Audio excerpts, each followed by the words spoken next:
Year 2020, the pandemic, the reset. A global pandemic started and took control of our cities and lives. The first year was challenging, with loud noises of uncertainty. We slowly started adapting. It was a time the government was very loud and the cities were quiet, even the most liberal of cities.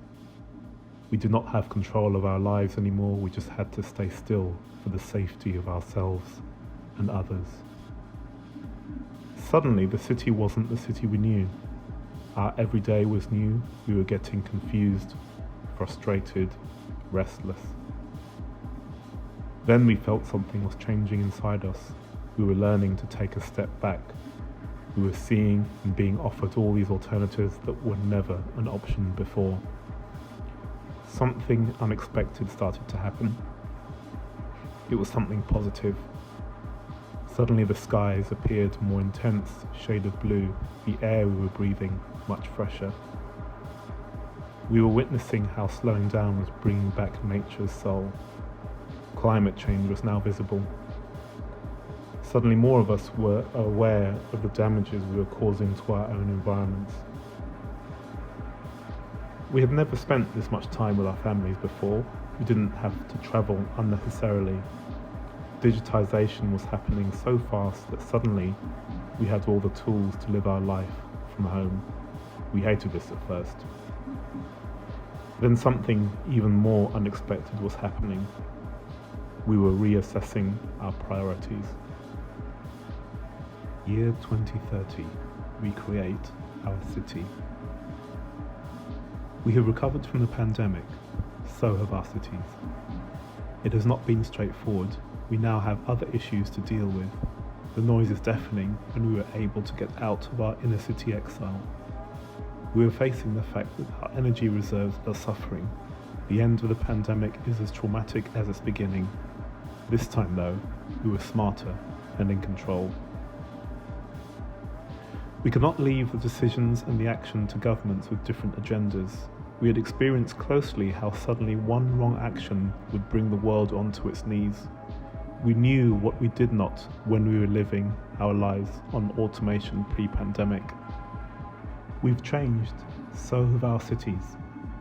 We have cleaner and quieter streets, fresher air, equality, welfare and happier people. Our lives are surprisingly better and we are clear about our priorities. We are clear about what we want to do with our lives. We don't have that barrier called the privilege anymore. We now have our machine residents. They act nothing like the bad machines that we once saw in sci-fi movies. Lower class does not mean anything. Everyone has the same privileges to the point that they aren't privileges anymore. There are only two classes now, human class and machine class.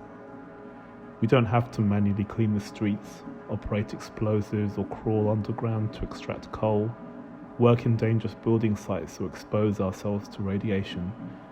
We do not have to get sick or die doing our jobs, or even live with the awareness of that risk.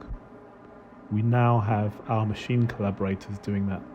We do not need to lose our jobs, for a matter of fact, quite the opposite. The machines are operated from anywhere now with bodysuits and 360-degree cameras, thanks to full body motion tracking by the previously so-called lower class. By preserving the movement of the body as opposed to sitting in front of a screen, the human operators manage to stay fit and healthy without the risk of sickness and death. They can work from home or from the community centres scattered in the city. These community centres breathe in noise and breathe out energy. They convert our unwanted amplified noises into energy that we can use to run our cities. They are our newer power stations where no one gets hurt and everyone has the chance to contribute with their presence. Our loud laugh is now giving us electricity, so do our tearful screams. Our kids are making noise to heat our homes. Energy is a free and open source human right now. We organise concerts inside these structures to raise energy when we need more. Our community centres are also places for escape. When we want to be alone or stay away from the noise of the city, we can enter any of these structures into the isolation booths, where the unwanted outside noise is manipulated into pleasurable sounds. These pods are spaces for relaxation and connection with others through frequencies. Scattered in the city are the sound objects that may be in the shape of a bench, a letterbox, stairs, traffic lights, or bike rails. Anything that can be programmed to collect the noise and send to our community-run power stations.